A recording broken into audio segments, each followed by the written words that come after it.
Bonsoir, chers amis, vous qui nous suivez souvent ou qui vous nous avez rejoints sur notre émission En Savoir Plus. Merci d'être encore au rendez-vous aujourd'hui. Et avec vous, j'aborderai aujourd'hui un nouveau thème. Aujourd'hui, nous parlons des 3 erreurs à ne pas faire dans l'éducation d'une fille. Suivez donc.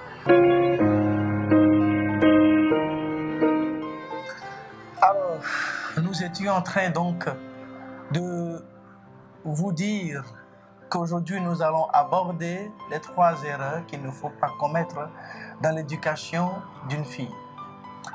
Je vous énumère ces 3 erreurs, puis je développe chaque erreur. Comment est-ce que cela se produit dans la vie de tous les jours, dans l'éducation de nos enfants. La première erreur, c'est l'abus de la générosité. La deuxième erreur, c'est l'imitation. Et la troisième et dernière erreur, c'est le défaut de la gratuité. Commençons donc sans plus tarder par l'abus de la générosité. Chers amis, lorsqu'un enfant naît pour grandir, il a sine qua non besoin de la générosité de ses parents. Il a besoin du soin corporel, du soin affectif de la part de sa mère comme de son père, sans quoi il ne peut pas grandir. Même s'il a les parents substituts, il en a besoin. Et nous voici donc avec dans un schéma où l'enfant bénéficie de tout ça. Et nous allons nous intéresser particulièrement à la fille et son père. Pendant que la maman prend soin corporellement et allaite sa fille, que fait le père? Le père, lui, de son côté, subvient à tous les besoins de sa fille en temps ordinaire comme en temps particulier. En temps ordinaire, entendez tous les jours, ou chaque semaine, ou chaque 2 semaines, ou chaque mois. Lorsqu'il donne l'argent de comporte, lorsqu'il donne l'argent pour le petit déjeuner, lorsqu'en rentrant le soir, il apporte un petit cadeau à sa fille ou à la maison. Et en temps de fête, lorsque c'est lui qui investit pour habiller sa fille, qui lui fait le gâteau, n'oubliez pas les anifs. Nous avions fêté Noël il n'y a pas très longtemps, les pères étaient à l'honneur pour satisfaire les désirs de leurs enfants.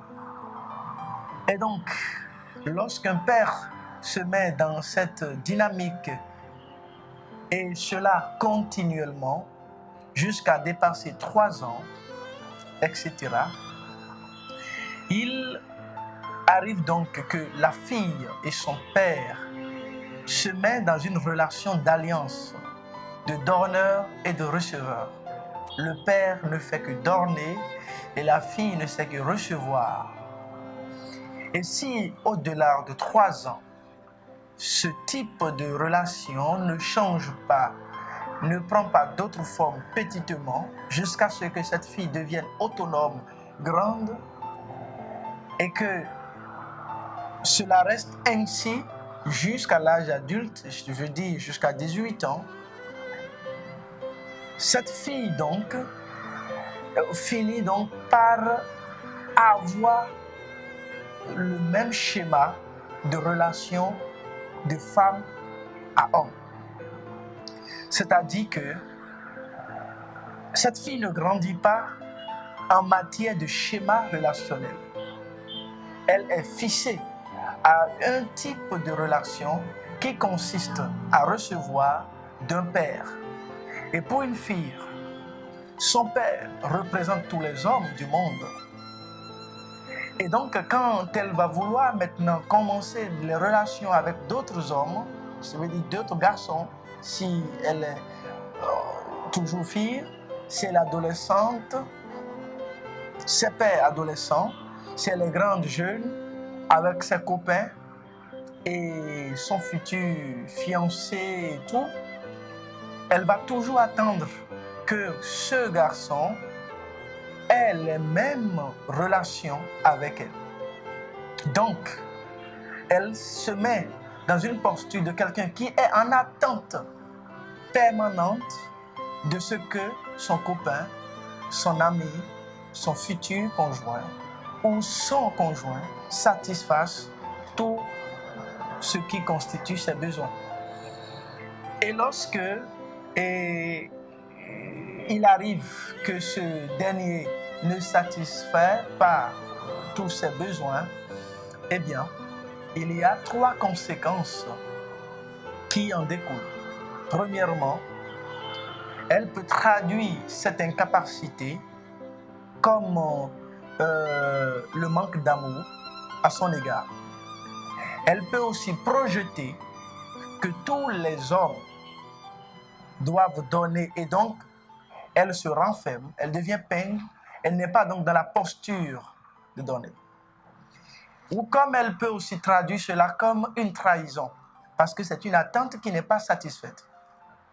Vous comprenez donc que cette forme de relation ne profite pas à vos enfants filles. Parce que dans la vie aujourd'hui, les questions de la gestion de couple, de la vie familiale, sont à 2.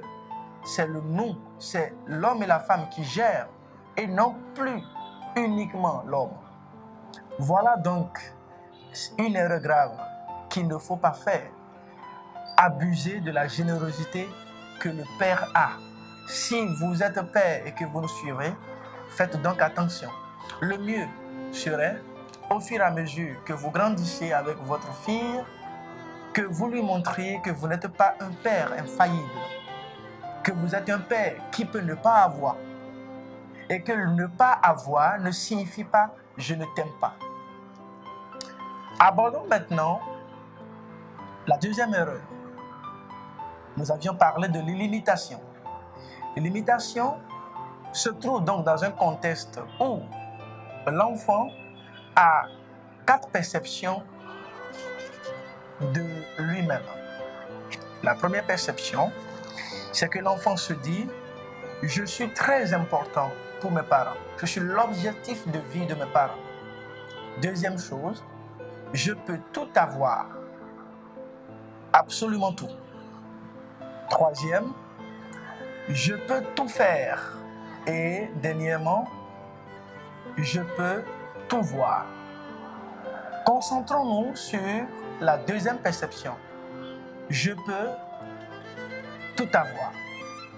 Lorsque votre enfant, dans son comportement, dans ses faits, dans ses élans quotidiens, est toujours dans la recherche de tout avoir. Par exemple, quand elle est avec les voisines ou les voisins, les invités, elle a envie donc de prendre les objets qu'ils ont dans la main et les faire miennes.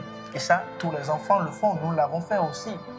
Ou n'a pas envie donc de remettre ce qu'on lui a prêté, elle veut tout avoir. Lorsque les parents se trouvent dans l'incapacité, par peur de la faire pleurer, par peur qu'elle ne dise « mes parents ne m'aiment pas », qu'elle ne se fâche, laisse donc libre cours à un enfant, et en l'occurrence à une fille, de se comporter ainsi jusqu'à certain âge, je voudrais dire jusqu'à atteindre donc la puberté. Eh bien, il y a un problème. Le problème de l'impossibilité de se délimiter, de se fixer des limites. Or, la vie est limitée. Il y a des limites pour toutes choses. Il faut donc que dans la psychologie et dans l'être de la fille et de toutes les filles d'ailleurs, pour qu'elles soient femmes épanouies, qu'elles comprennent que même si je peux tout avoir, je ne peux pas tout obtenir. Tout n'est pas bon pour moi. Et cela, la fille va l'intégrer au fur et à mesure que les parents l'aident donc à comprendre qu'elle ne peut pas tout avoir. Ce qui donc Si cela n'est pas fait, conduit donc certaines filles dans des situations où elles, quand elles désirent quelque chose, elles doivent l'avoir, même s'il faut vendre leur corps. Et c'est ce qui nous rend perplexes lorsque nous voyons des filles qui, pour avoir de l'argent, sont capables de vendre leur sexe. Vous comprenez pourquoi nous avons eu la pluie de filles qui déambulent de part en droit pour la vente du sexe. Abordons maintenant le dernier élément, je veux dire la dernière erreur qu'il ne faut pas faire, le défaut de la gratuité. Vous pouvez avoir votre fille et vous pouvez avoir le droit et le devoir de lui faire des choses. C'est votre responsabilité, chers parents. Mais vous n'avez pas donc le droit et le devoir de lui dire que cela n'est pas gratuit, que vous le faites pour qu'un jour, elle puisse vous le reconnaître ou pour qu'elle puisse vous faire quelque chose. Il n'est pas rare donc de rencontrer des parents qui disent « Eh bien, va me prendre cette ardoise, je te donne 25 francs. Salut tonton, je te donne un bonbon. » En disant comme ça et en lui montrant que on ne fait rien de gratuit, quand on fait, il faut recevoir un retour.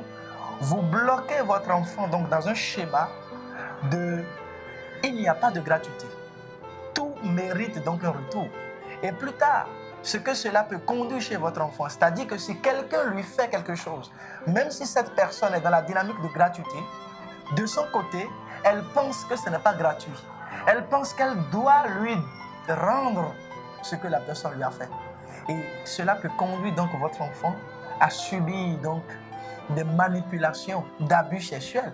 Nous en avons rencontré. Voilà donc les erreurs que vous ne devez pas faire, chers parents, chers éducateurs. Et vous qui aspirez donc à fonder la famille et donc à avoir des enfants. Nous vous disons merci pour nous avoir suivis dans ce numéro de En savoir plus. Merci et n'oubliez pas de vous abonner et de liker à tout moment. Ouf.